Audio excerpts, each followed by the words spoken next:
My name is Matt Allmer, and I'm the lead designer for a studio in San Francisco called Bigpoint. We're here for basically to tap into the North American market for browser games. And I am working on a project right now called Universal Monsters Online. I have over 7 years of experience in the industry. I started out as a tester, worked my way up, and bribed myself into a lead design position. I started off doing ports for Tony Hawk, and that's where I started basically my design career. And then naturally I progressed into children's games for Disney, because we all know that's the way you go. So a little bit about the company. Bigpoint was founded in Germany in 2002, and they started doing free-to-play games around the time that Facebook was just starting, and so they happened to have a head start in terms of free-to-play games. And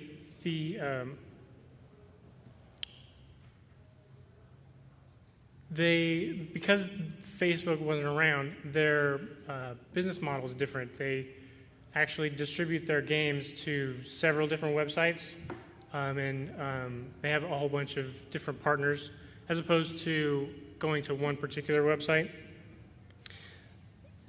The San Francisco studio, like I said before, was founded because Heiko, the CEO, wanted to move into the North American market. And so they founded the studio in 2010, and they basically wanted to throw their hat in the ring. And the game that I worked on to try to tap into this North American market is called Universal Monsters Online. It's a MOBA game, which is a new up-and-coming genre. For those that may not know the history behind MOBA, it came out of a mod, out of the mod community for Warcraft 3, and that mod became popular, and then 3 particular games came out of that mod. They were monetized. One particular game was super popular, and as we all know, if a game becomes popular, then there's more like it, and then poof, we have a genre. So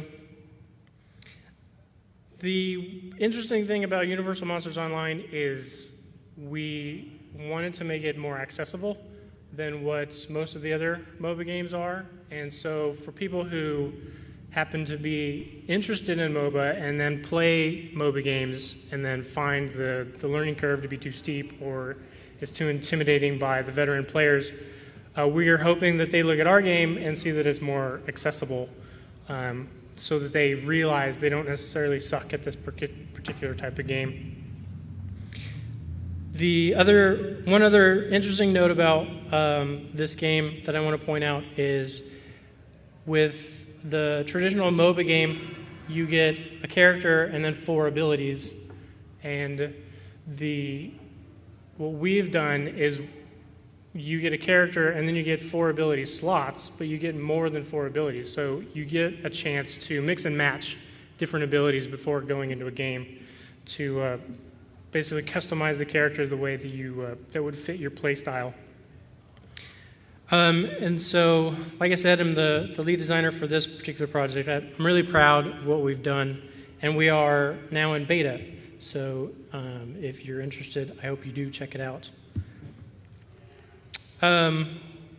MOBA, I could say MOBA it has a lot of promise, and that's not really a bold prediction, but I thought it would be fun to point out some bold predictions from other fledgling industries of the past, and my favorite is Charlie Chapman. I had no idea he actually said that, and I hope it's true because it's really funny. One note, I was told that Bill Gates didn't actually say 640K ought to be enough for anybody.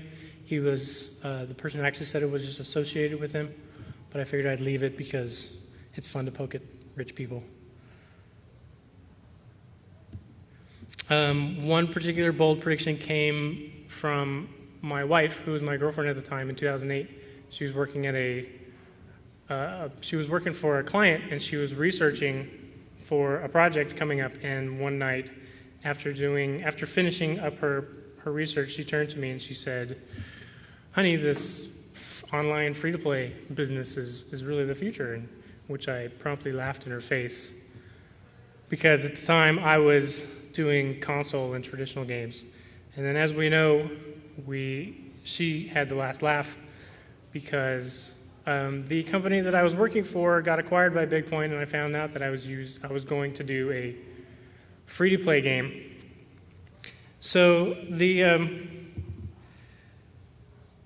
when I had found out I was working on a free-to-play game, I was faced with a brand new business model that I wasn't familiar with, and frankly, it was intimidating. And so my personal experience is basically what I want to talk about, because it deals with basically the fear of the new business model of this particular free-to-play game. And so I had to find out what free-to-play was, and I came across some misconceptions that was trending at the time, and I wasn't doing any of them. Like, the big popular thing was, free-to-play was short production schedules, and we had over a year to work on ours, and Flash wasn't necessarily the specific thing that we had to use for free-to-play. We were actually using the Unity engine. And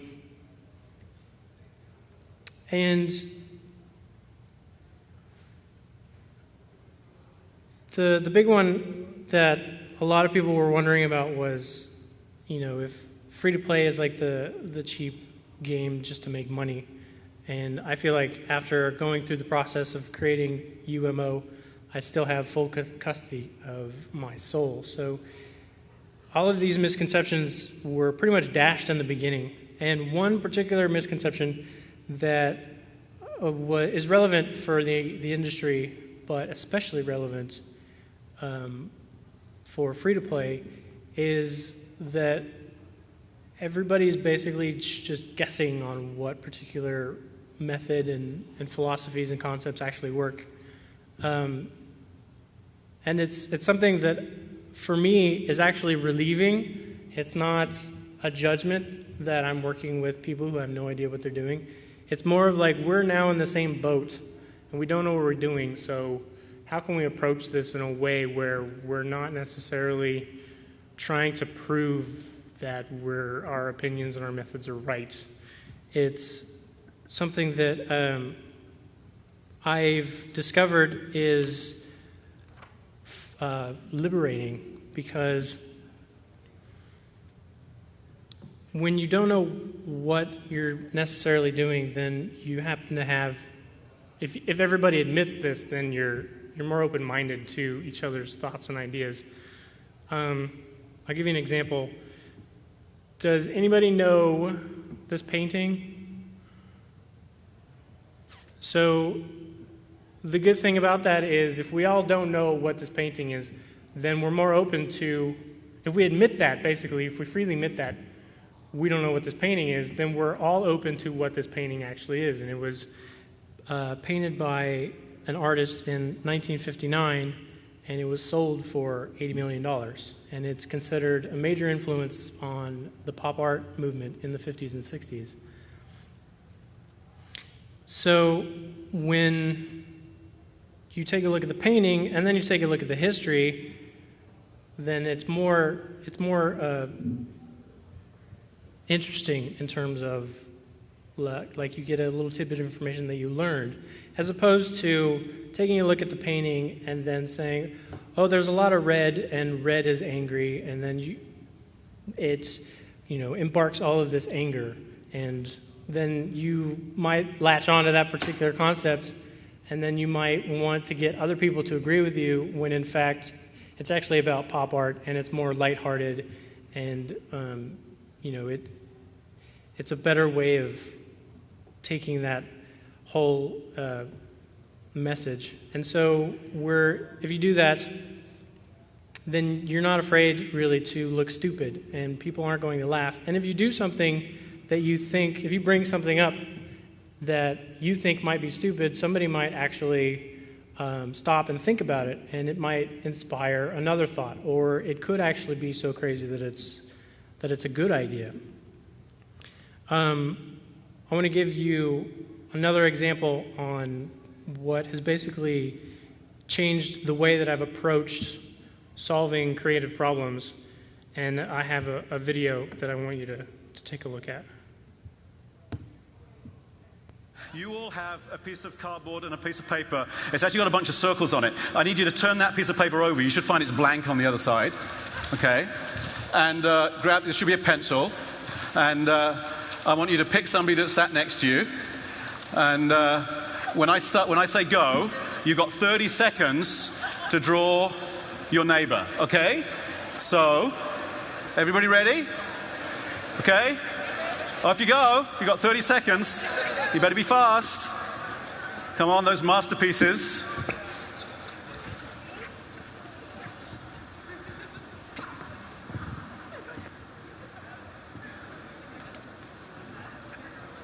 Okay, stop.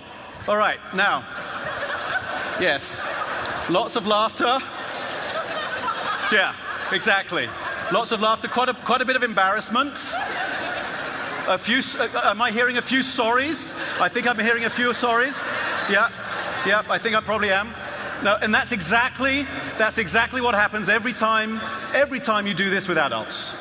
And McKim found this every time he did it with his students, he got exactly the same response. Lots and lots of sorries. And he would point at this out as evidence that we fear the judgment of our peers, and that we're embarrassed about kind of showing our ideas to people we think of as our peers, to those around us. And that this fear is what causes us to be conservative in our thinking. So we might have a wild idea, but we're afraid to share it with. So that was Tim Brown, and he was speaking at the Serious Play conference in 2008. He was talking about a professor named Bob McKinn, who would do this exercise to prove that people do fear the judgment of their peers, and it hinders their ability to solve problems creatively. And when I saw this, it changed the path of my career, because I decided to fight that feeling of not saying the crazy ideas for fear of judgment or looking stupid or making a mistake. And it's turned out to be a huge benefit for me. So we have the freedom now to say whatever we want, but that's not entirely true, because free-to-play has been around long enough to where we actually do have guidelines. They just happen to be evolving. When I started the project, there was a lot of talk about how games should, even though they're living games that you can update after you launch, you want to make sure that it's still stable and doesn't have a lot of bugs. Now, with free-to-play taking off, that guideline's changed to not only does it need to be stable, but it shouldn't be cheap either, because of the competition that's cropping up all over the place. The thing about content also is you need to have just the right amount of content, knowing that it is a living game. And the thing about having too much content is you might have spent too much time on that, and you could have spent more on the core features. The other big thing last year was not to launch your game too early. And now, because of the competition, you don't want to launch it too late either, because timing is everything. So the other thing about this particular slide is that these guidelines will definitely evolve a year from now. And so it changes almost on a quarterly basis. And the big guideline that happens to generates the most fear is the fear of monetization. When I was on UMO and I got assigned to UMO, that was the biggest one that stuck with me because that was the most intimidating. And I was very resistant to it. At first, I wanted somebody else to do it because when I decided I wanted to be a game designer, I realized, this taking money from players wasn't something that I thought of when I was 18 years old and dreaming about making games. I wanted to do something fun and enjoyable, and to the life of me, I couldn't figure out how to make the action of taking money from players enjoyable and fun. There's an example that I thought of with, if you go to Disneyland, when I was a kid, the least fun part of Disneyland was going to the ticket booth and buying your ticket.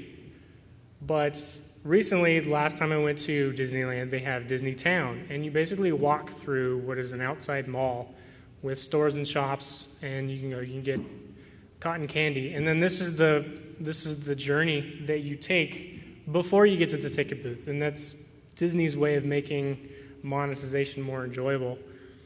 And in games, we can do similar things. And the last thing we need is another obstacle for people to stop playing our games. I mean, we have enough obstacles already with the technicalities, the technical limits that we face, and the play styles of people and of players and what they want to play and what they don't want to play. And then now we have to figure out how to put monetization in there, and that's not fun. But as I looked at these, I realized I was reading an article about somebody was complaining about how the industry was immature and not really smart about their creative choices and how it's childish. And I realized that these things come up almost on a monthly basis about how we're not really, doing everything as dignified as all of the other industries. And so I realized that taking money from players, you have no choice but to approach monetization from a mature standpoint.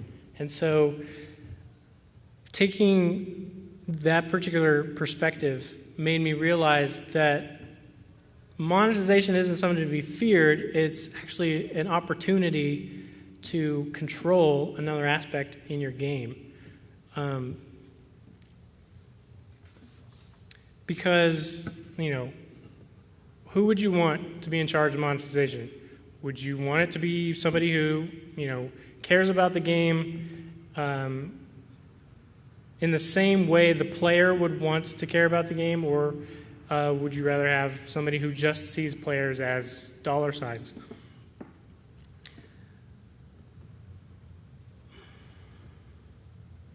And so I realized that if I didn't take the lead on monetization, there's the consequences that I'd have to face and potentially make my game less enjoyable.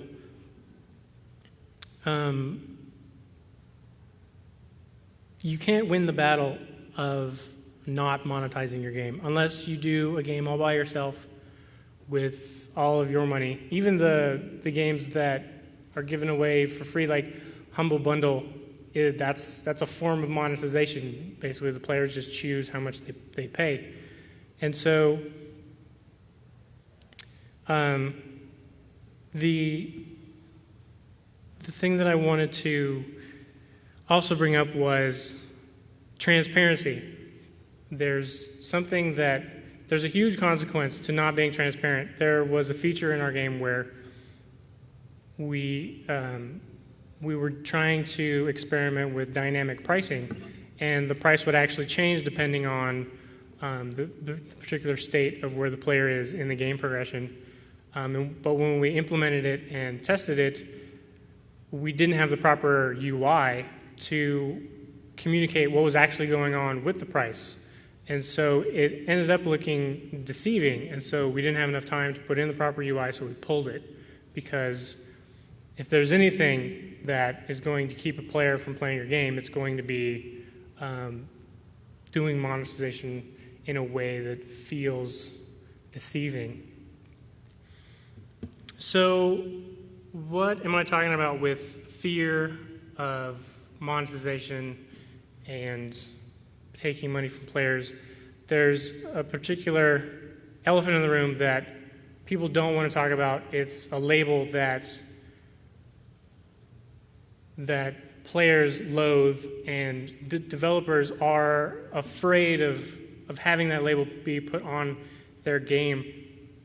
When I came to all of these conclusions of not being afraid of monetization and not being afraid to look stupid and make mistakes, I was forced to basically look at pay to win, and I realized after doing all of this research and looking more into what pay to win actually is, I realized that it's a concept that hasn't really been given a fair shake, because on the surface it feels like it's a mistake. But at the same time, if you look at, like, we all know that the definition of pay to win isn't actually true.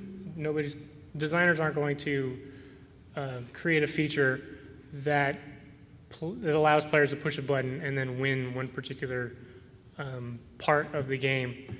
So the thing about this is when the pay to win is seen in a different light, where we actually, if we all admit, we don't know what pay to win actually is, then it opens up, people's guards are let down, and then you're basically looking at creating a new definition, one that might actually make sense. And the truth is, pay to win is more accurately described as pay for advantage, which players would also, they would still turn their nose up at it. But what you don't want to forget about is, as designers, we make up the rules. And the rules that we create is what basically sets the tone on how fair the game actually is. And if we do want to give particular players a particular advantage, we also have the control of deciding how much advantage they actually have. It ends up being all about balance, basically. I want to give you an example. This is a cropped screenshot of our cash shop, and we actually do have a health potion, as you can see, that you can buy only with the real currency. For our game, gold is the real currency and silver is the virtual currency. And if you take a look at the real currency item, and you take a look at the stats, you get 8% health restored instantly. And then if you take a look at the cooldown is 35 seconds. I felt like this could be balanced, and so we created a similar health potion that you could buy with the virtual currency, and it is almost 2% of health every second for 8 seconds. And if you do the math, that's almost twice as much health as the real currency item. You just have to wait 8 seconds to receive the benefit. And if you take a look at the cooldown is actually shorter. I didn't do this because I felt like this was the best way to monetize these particular items. I did it because I felt like it was worth a try. And as this game progresses and as it is exposed to the public more often, I can keep an eye on this and find out whether it works or not, and then make changes accordingly.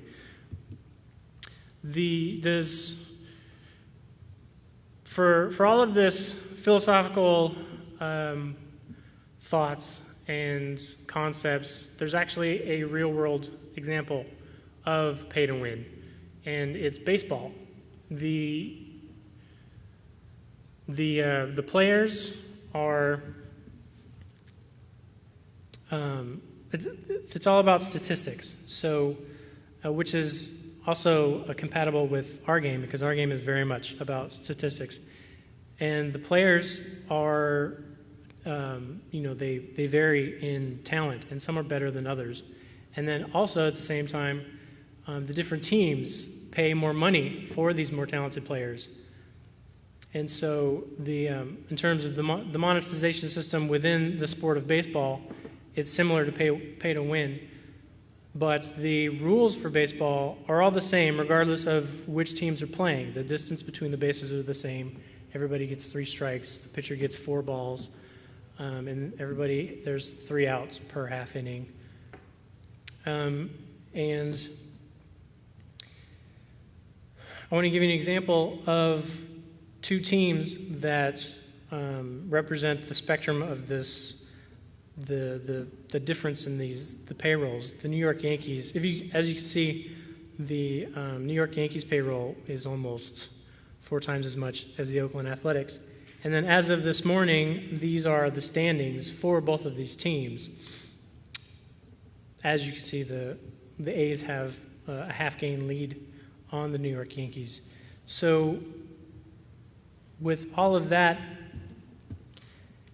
it seems like not necessarily the pay to win is the way that it's supposed to be for everybody, or that it's something that has to be a staple, but it deserves a chance to be proven wrong, basically.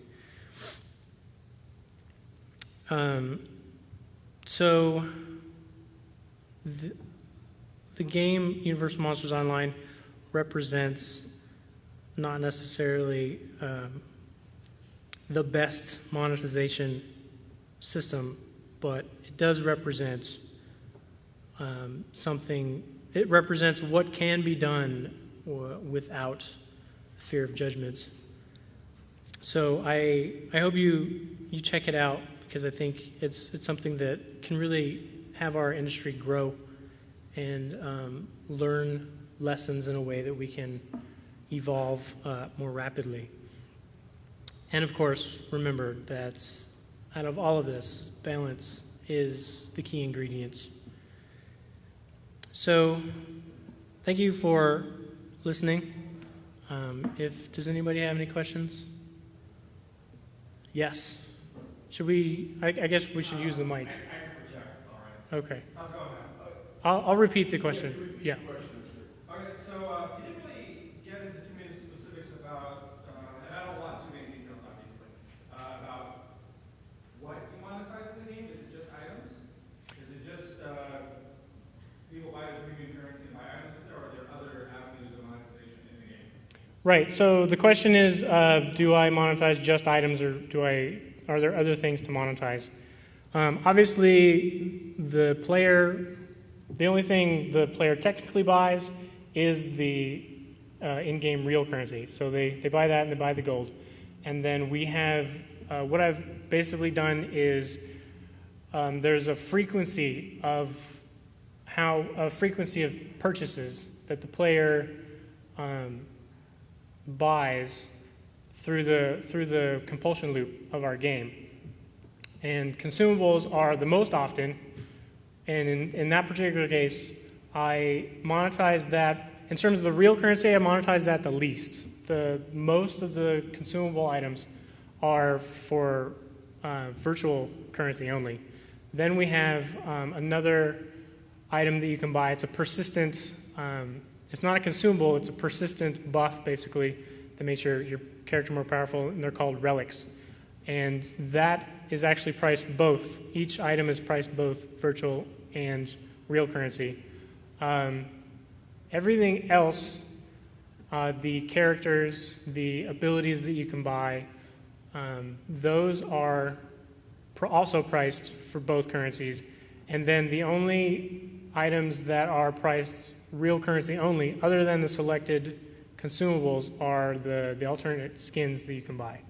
So we definitely took the vanity only concept and we expanded on that, because the vanity only would mean that we would only have real currency prices on just the skins, and anything that is just makes the characters look cooler or whatever. So does that answer your question?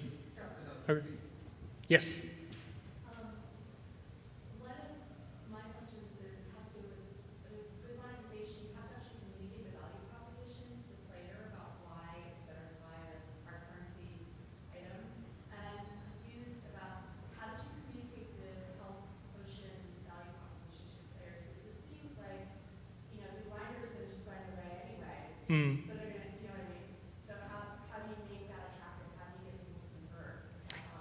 Right. So the question is, how do I get players to, if I understand your question, how do I get players to realize the value of these particular items that are monetized? And it has to do with the way I wanted to approach it was I didn't want to throw it in their face right away. So we don't have like any kind of tutorial or any kind of advertisements about check out these items and why they're more important. It was more of like a discovery. So when you play our game, you will realize, oh, I need consumables. And so you go to the consumables tab and you scroll through and you'll see that the prices are different, and then each item has a tooltip that tells you what that particular item does. And so I wanted to allow the natural behavior of the player. So if somebody wants to completely ignore these monetized items, then I'm totally down with that. I think it's something that's super important, because if somebody's patient enough to wait the 8 seconds for the extra health, then I don't want to try to nudge them in a way that they wouldn't necessarily be comfortable with. Anything else? Going once, going twice? Sure. Yeah, sort of almost a follow-up to that one, actually. So these items, do you buy those outside of the match before you go in? Or Correct. during the match? Yeah, so the question is, do you buy the items outside the match or in the match? And you buy them outside the match. Before you go into a match, you want to make sure your inventory is the way you want it. For those that may not have played a MOBA, you basically you go into matchmaking, and then once all the players are found, then you go into a character select screen, and then in that character select screen, that's one of the places where you can access your inventory so that you can customize your loadout for the characters. And then once you go into the game, you can't change it. Okay. Yeah, I was just curious because otherwise, I'm losing. Right. Yeah. In the beginning of the production, we had to answer that question, and it was the way that I approached it was it would be interesting if we allowed players to change items in the match, but it would open up a can of worms from a design standpoint. How do we balance that? And so it might be something that we might revisit far off in the future if our game ends up surviving that long. But yeah. Any more questions? Going once, going twice? All right. Thank you. I'll have my email up in case you want to email me. I'm totally down with feedback because that's what it's all about. So thank you.